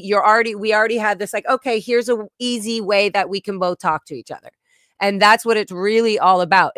Even if I didn't really like Liz or wasn't interested in all her fun mine art pieces and things like this, and the way that she communicates and things like that, I don't have to have Liz be like, she's on this side now. It doesn't matter. And it's not about the side things. Even the feeling of thinking, I don't like Liz anymore. I'm going to have this negative energy so that other people know that I also don't like it. No. I could privately just be like to my honey or to whoever. I could literally be like, on a private note, I don't want to fuck around, but this is shit talking, and I'm not going to keep shit talking in this, But that's it. I'm watching myself be aware of my actions. Like, I will take responsibility for this if somebody is fucking upset at me for saying it. My intention literally is to love and have fun and to be creative and artistic and to show people that they can do it as well, because there's so much beauty and so much talent in the world that can be made to be so helpful and creative for other people that is being suppressed because categories are being made like, oh, only Lara can be an outgoing rock star because she's a rock star. No, anybody can be fucking outgoing and bright and lovely. You don't have to be a rock star to do it. And so, like, even when you're shining, even your whatever light you shine, when you're doing your art and all that for the world and for all of us, that's what needs to be done. More of that, because even the healing of doing art and processing that reflects for people. It shows examples of like, all right, she's in her headspace, she's in her things. Oh, I can ask her this about this thing while she's therapeutically drawing things out. It just, everybody has their own thing. Some people clean while they're doing it. I do like cleaning when I'm in my self-therapy bubble. But anyway, so Liz, sorry, go ahead. No, you're fine. You're fine. I mean, I love it. I was just inspired by what you're saying, that I think that, especially also being older now, I don't question myself as much. So the art feels more important. And now that the internet has taught me so much about the history of protest art and the power that art has had over time with humans across every culture, across every issue and every passion. And tell me one person or artist that you were like, whoa, one of your earlier first learnings of protest art. Honestly, the Pussy Riot Girls blew my mind. That was probably one of the more popular known ones. And there's this guy, I cannot remember his name now for the life of me, which I should. He lives down in Mexico, and he has done the most insane performance art. It has blown my mind. For climate awareness, he got together hundreds and hundreds of people, and they all had shovels, and they stood in a line, and they all wore blue, and they all shoveled, and they together collectively moved an entire sand dune by 8 inches. They moved it 8 inches over just by these people. And it was, I don't know how to explain it. It sounds so stupid, but I'm just like, what? That's amazing. It's that kind of stuff. And I'm kind of the only person, especially in my household, or I have friends that are kind of into art, but I'll show them stuff and they're just like, what is wrong with you? In a good, friendly way. But there was times when somebody would show me a video or something cool. Now I'm like, whoa, even 10 years ago, there's so many instances where I'm like, oh, I know this because of this person. I know this because of this. Oh, I learned this about this because of this. And it's so crazy that all of those lined up even today for me being a better protester, for me being able to own my voice and start saying that in my own, don't just give advice for other people to do it, but also go out and do it myself for what I care about. And There's just so many things where everything, like you've given me inspirational ideas, like it's so important. It's so, and everything, all music and art, it literally heals because it separates art alone and music. The moment you start doing it, it separates your upset, your anger, your emotions right there. You just, even if you're angry and you will find yourself being more interested in that art piece in a moment or a second that will remind you, oh, okay. It separates that, and it kind of forces this like maturity to like be learned. Yeah. Well, and honestly, for me, like that's honestly the only outlet I have for some feeling. Like I have some deep heartbreaks. I have some shit in my soul, and there really is nobody that is going to fix it. You know, like I can't bring people back from the dead. I can't repair certain relationships or go back and change the way things happened in the past. And so I don't know, it's gotta go somewhere. And like that feeling of being able to put it somewhere, I mean, it's really such a luxury, isn't it? We could have been working our asses off right now. Like it's 8 o'clock. We could be on staff or in the Sea Org still, or Monday night, but the Monday night base briefings. There you go. That's what I would be doing. Monday night base briefings. Oh yeah, wherever we were at 6:01, we'd be in muster right now. We'd be muster yelled at. We'd be being told that we were responsible for Lord only knows what, some war in freaking Bolivia or something. Who knows? Yep, because the tech was not out there, so now there's going to be a mission and volunteer ministers going out. Yeah, and like it's all this, and that's the nervous system thing, right? Like everything has to be done now and right away, and there's this urgency, like constant. Gives me fucking nausea. It's like no. I'll get a hangover from that type of stress. Yeah. And I feel like so now it really is a luxury. It really is a luxury, and in some ways that's what kind of motivates me. Like, do I really want, I don't know. It sounds silly to be like, okay, I dressed up and I stood on the side of the road, but that's a big step for me. It really is a big step. I knew it was. And it is even, and it doesn't matter. It was a huge step. I saw you even getting weird a little on the thing on Amazon, like, oh no. And then you're like, anyways, yeah, you guys did, this is just, no, if you want to donate. And I'm like, that's it. No, get it. Like, and then you do it. I think I'm going to do it. And your thumbnails and the baby, it brings it in like, okay, this person is an artist. She's literally bringing her theater art to her protest. And that's what makes her feel comfortable and not awkward just sitting around doing nothing. It's that's because true. We want to do things. We want to explain and talk and like have some sort of other, like not just doing it in this moment and wasting the other 90% of amazingness that you could be adding to the moment. So yeah, have fun doing it all. That's like, and I forget about that sometimes. I'm like, oh yeah, I started my whole yellow, like all of that to just go against the whole, you know, SP and also to be like, no, I'm a bright, fun, loving color. And that's all there is to it. Oh my gosh, I literally just now, this very moment, realized the weird irony that volunteer ministers wear goldenrod.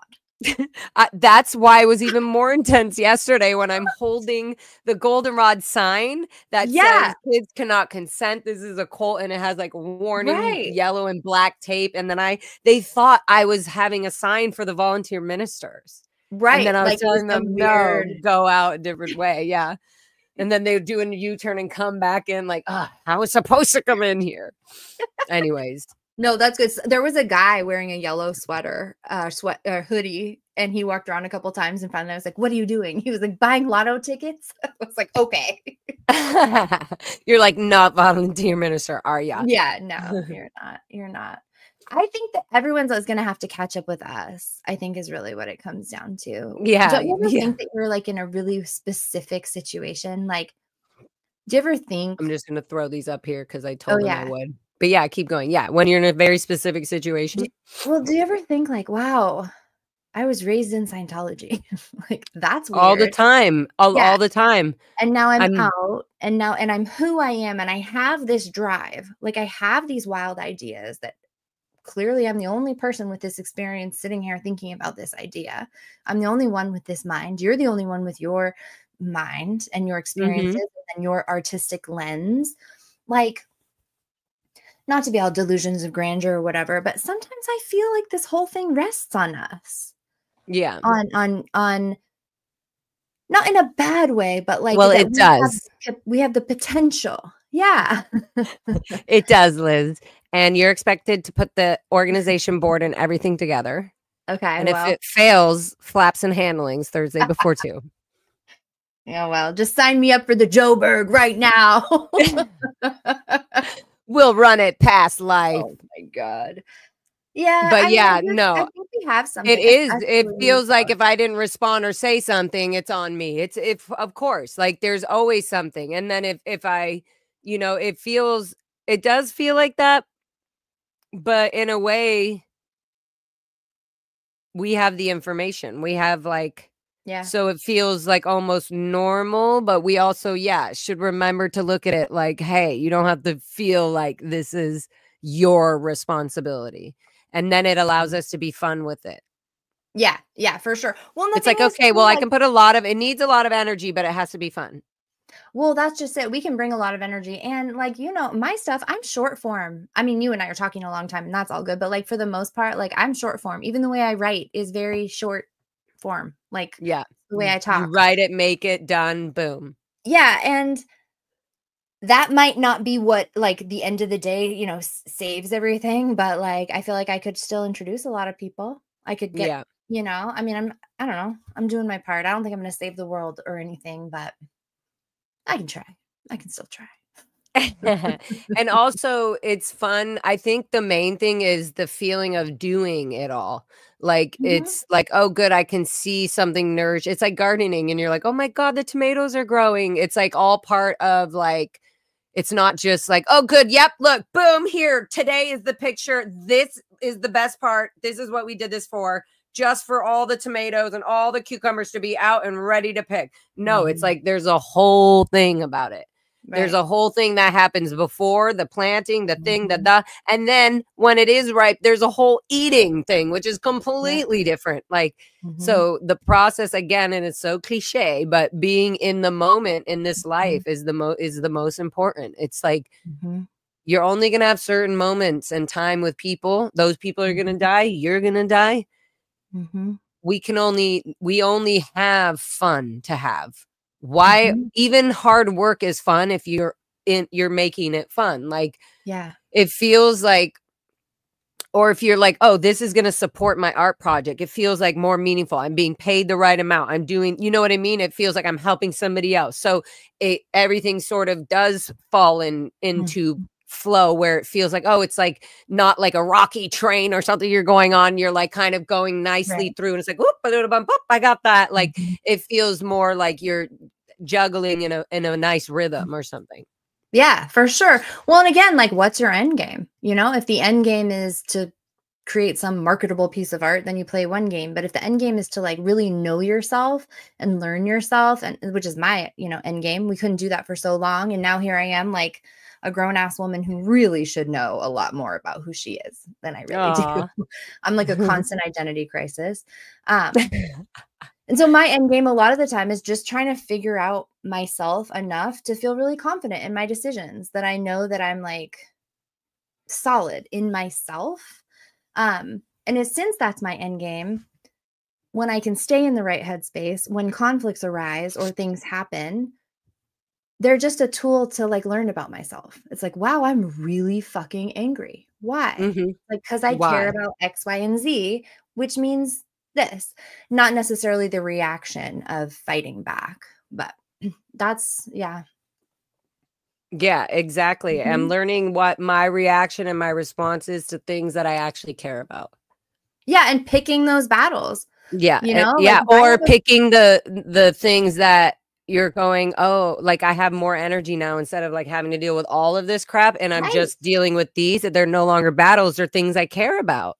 Exactly. And so if it doesn't nourish or work out, it doesn't work out. Yeah. Right. Exactly. And not everything deserves our energy. And don't get me wrong, I'm not trying to belittle any. I know there's so many really important issues in our community. Like, I'm not trying to belittle, saying like, I'm not trying to diminish any abuse or any crimes that have been committed or anything. Not at all. Not at all. I'm talking about the things, the battles that we don't have to pick, the things that we can, you know, that we can see as being ego. And I mean this even in me, like nobody can tell me what my ego is. I already know what it is. Like you have to know, you just do. Like, and so working on it where you're making it more pure and true and not being like a fake of what you're representing, because then when something it goes out PR or fails or doesn't work out, then people lose respect in all of it. They like there's no like there's no understanding at a certain point when somebody does something and not accountable, doesn't talk about it, doesn't speak out, or doesn't openly say, you know, it feels like there's so many intelligent ways emotionally to handle people, to like make a situation or something better. And if you're not already leaning on that side first, it's gonna like, you're just pouring gasoline, I guess, on the fire or whatever. Like is the intention of what you're about to respond or say, is that going to make this worse or better? Is it better in a way where this person or that person can heal from it? Are they going to heal from it? Or is this going to make the whole situation more egotistical? Right. Does it make this person more blown out of their fucking shit? You know what I mean? Right. Well, in all, yes, exactly. Well, exactly. But it's also what's their end game? Some people's end game is just to make content. Yeah. And I don't mean that like putting them down, like clicks and views. I mean, literally. But I don't believe that fully. I believe that, yes, some people's end game, I don't believe that fully in everybody, obviously. I do believe there are certain people, yes, they're just making content. There are people who are making content to continue the content that they are focused, or the message that they're trying to get out, and they'll repeat that and make multiple different contents about that thing. Yeah. And there are people that actually have a purpose who are mixed. They do like 50% have the purpose, and 50% they're like, also I make money and all this shit, which is totally fine. It's like, oh, good, that's perfect. At least this is going toward something that is valuable. And then there's people who I don't, like myself, where I had my YouTube channel years ago and I only used it for my music videos. It was literally my homemade fucking iPhone, all the music videos I've done. That's this channel. And then I realized, I could do live streaming, but I was like, well, I always wanted to start talking about my story on YouTube. When I found out that you could go live on YouTube, I was like, oh my God, so I could be at my computer. I even did it. I was out in the desert in the middle of nowhere, and I did my first live stream, and it was so scary to me, but I was just like, holy crap, people are actually watching, and people that I was uncomfortable with watching were watching, like Scientologists fresh off the fucking pot who were like, Laura's speaking out against Scientology. And I'm like, yeah, so I'm not speaking out. I'm just saying what happened at the cadet org. I was just explaining what happened at the cadet org. I think it's still on my, I wonder if I have it. If I don't, I'm going to upload it to, and you'll see I keep my word on it. I'm wearing like a black and white swiggle shirt or something. And I was drinking my wine, and it was my birthday. So I'm going to find it. And I was like, and it was, so there's so much little like things where I learned so much, where I was like, had to learn that confidence is confidence, and knowing what happened, like knowing what I've been through and how I can explain it, and allow the world to see how I'm explaining it, so they can say, oh, Laura, you're using a lot of Scientology acronyms, or you're saying this when I think you mean this. And how would I have ever known that if I don't even see myself doing it, right? Yeah. I've gotten much better now, and now I purposely use them. Now I'm purposely using them to change, or to get a Scientologist like yesterday, Scientologist, to be able to understand, like, I understand what your thinking is, like, you know what I mean? Anyway, so yeah, long story longer. I just feel like the disconnection and the cutoff, and this person, it means nothing to me, is just like, so so poisonous. That is like, no, you have to be able to heal. You have to be able to allow somebody to say something about your character that could be half true and half twisted. But maybe take the half true and say, I am going to work on this. I am going to say, you know, this thing was said about me. I probably do suck at that. So I'm going to work on that. But this other stuff, no. You know what I mean? Like, it should be able to be talked about, and it should be talked about and dealt with in a very loving, caring way. The only thing you should be mentioning should be something, and myself, something that should be trying to be healed or resolved. Why mention for fucking something to just, and that's where I feel you can get a little bit of the mixture of people you don't feel like are really here for just doing Scientology. And there's a borderline. I mean, not a borderline, but there's a weird line because you're not sure where that line is. Like, how much are they just trying to get attention with their costumes or whatever the fuck? And how much of it is actually, yeah, we are trying to get attention with the costumes because then we can talk about all of this. Right. Which makes it 100% amazing. So are there people just getting clout for what they're doing and doing things that are fucking like completely nothing to do with Scientology and then attaching themselves to it. It's like, then don't do that. Like, we have to separate this completely. And for me, I guess I'm sort of lucky because I don't give a shit if I wake up looking great and pretty and not in a good mood or whatever. If I'm going to live stream, my intention for the live stream is to protest Scientology. It's to speak out in some form, in some way. It doesn't matter if I'm upset or if I don't look. It's fun if I look cute and I feel good, of course. But I think when we stick to our intentions, then it's clearer for other people to see as well. But also, I think in this movement, it's kind of assumed almost like, okay, look, I'm here. I'm really here. You know, I'm here for this, whatever it is, like that for this should be that. It should be like, of course, I'm going to have fun and do it my way and do whatever. But I think for people to be clear, like even the guy, like other people that come to protest that are doing other protests or walk by, like there's not like, oh, all of a sudden you can't, you know, protest near this person. No, it's like, good.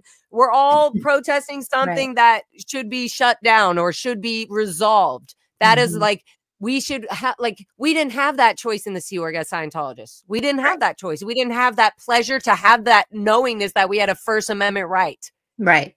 And then to find out that our art and our music and our play can get involved in this and make it actually amazing and fun. That's what's lacking. So yeah, I feel like that's also a fun thing for us to be like, we protest with fun and art and joy and with intelligence because we know what we're triggering when we're wearing a Xenu costume and things like that. We're triggering both the people that don't know and the people inside going, oh, look at them. Right.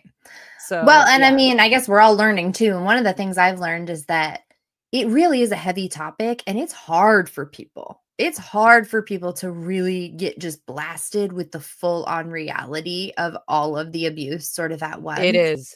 It's nice to be able to like humanize ourselves and be like, hey, like I lived through it. We're real people, but it still was really fucked up.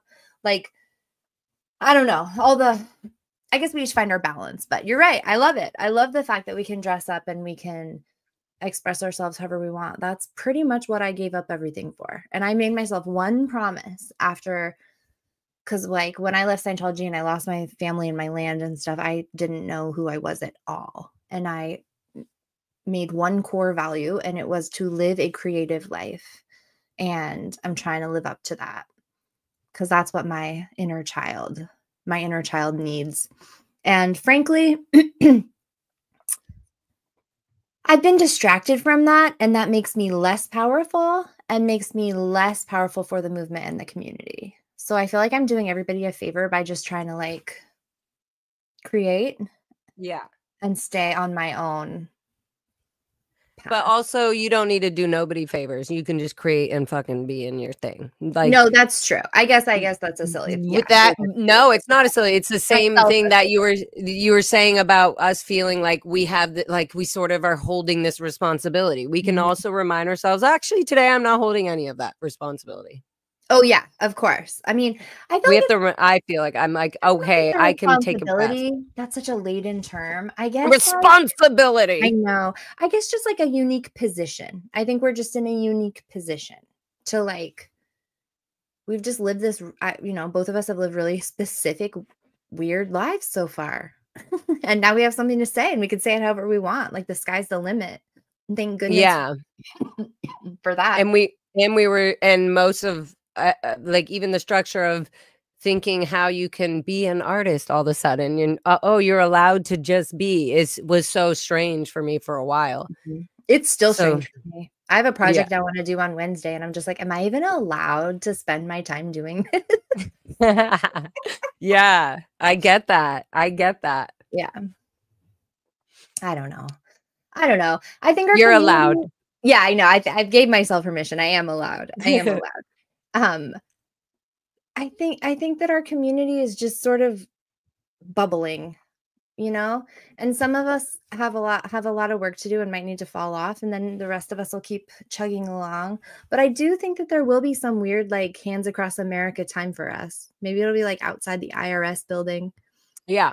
Where we would I just mean, turn on. we always say, oh, this like da da da, but everything we're doing, everything that everybody's been doing in this community, even behind the scenes, which has been so important, that almost never gets talked about because a lot of that can't be talked about until things are fully pushed through and stuff like that. Yeah. There's so much going on that there's already this movement, and it just feels like everybody's gonna keep doing what they're going to do in their way, and hopefully they'll be better at it. They'll be more humble. They can focus on more of their creative and loving side, and how we can be better at being more accountable for things, even if they were mistakes or missed, but learning it, like understanding fully what is the thing that I'm not getting, what is the thing that somebody is having a trouble explaining or talking to me about, whatever. Like, I want to know what it is that will be easier for me to be able to communicate things better, for me to be able to say how I feel without, being taking the axe and slicing somebody's head off. So yeah, I There's just a want to time be and a better place at for it. that too. Yeah. So Yeah. yeah. Well, I'm proud of you. I find you very, very inspiring, and you have 100% inspired me because, especially like, and you and I haven't even really crossed paths in Scientology. We didn't know each other at all, I don't think. Yeah, Right? no, I don't think Yeah. so. No, I mean, Yeah. what's weird is I'm like, have I just gotten to know you more? And then I'm like, oh, wait, did I see her in like PR magazines and stuff? And like, Think so. for the Scientology magazines, or were you like in a photo with all of your family members or whatever? I just was like, maybe I'm just, yeah, I don't know. You seemed familiar, and then I was like, maybe it's just because I've gotten to know you a little bit. Sort of. I think also that I was public at Flag when you guys were all in the Sea Org. What years were you there? Did I ask you that ever? I feel like I did. Oh, my allergies are. I got sent there when I was 12 for a while. I got kicked out of Delphi momentarily to do. So what year were you? What years were you in? 94? Okay, so I wasn't there yet. I was still at the Enrich. 5. Okay.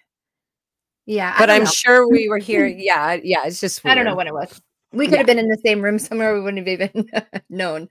But we could have been in the same room as kids, but we still would have been in different worlds. Yeah, and that's the thing, is like, you had a totally different life than me, and but the same little planet of Scientology. Mm-hmm. Here you are, being in so many ways manipulative emotionally, even in the way you guys were living out in the public world of Scientology. Like, yeah. And we had no idea about that internally. So the kids inside don't realize how shitty it actually Scientology parents and manipulation of their children and all that are actually, like, what's happening.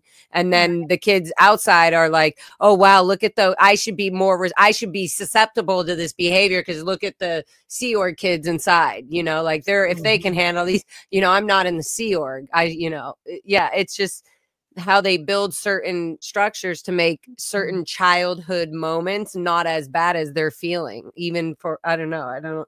like Yeah. even psychologically. It's like burning Mhm. yourself as a child, and you're literally being like, okay, knock it off, stop crying.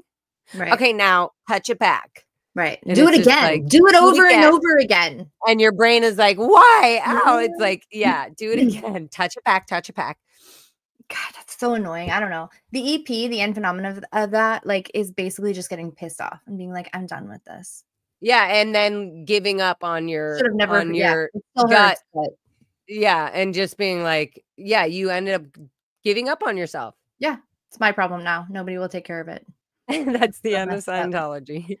That's Scientology's EP is giving up on yourselves and not giving children and families the lives they should have That's on right. this beautiful planet and world.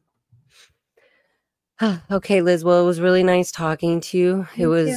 I'm glad we were able to get that out. I'll be continuing on with my beautiful life. Just kidding. Yeah. I need a pump. I really am focusing more on my health, on how I'm communicating, how I'm being, and just healing and just giving myself what I need. Like, what do I need? Because I know if I get what I need, then I can help other people better. Yeah. And I know Fill my your heart's own in the cup. right place. You got to fill your own cup. Otherwise, Yeah. you can't fill anybody else's. Yeah, exactly. Okay, Speaking well, of I want to which, collab with you a lot. And on Wednesday, I'm going to do a live and you'll see my crazy idea. So, okay, that'll be amazing. And also, I believe Wednesday is Josiah's court case. oh, And I in the also, morning? yeah, so Okay. I'll be there. That'll be interesting. And then I'll be, I think I'm going to be joining the protest. There's a big protest out here to support Indigenous and the Native people and Trump's ruling of complete disgrace of ICE and everything going on. Anyways, so yeah, that'll be that. I would love to, yes, collab, because I feel like your brain, your ideas and things that we can put together can be done so easily, and they'll have a lot of meaning and like send the message out in our way kind of vibe. Yeah. They never saw us coming. All right, okay, guys, we love y'all. Love you all. Bye. Have a good one. Everybody, ciao, Bella. Be good, be fun, be sweet.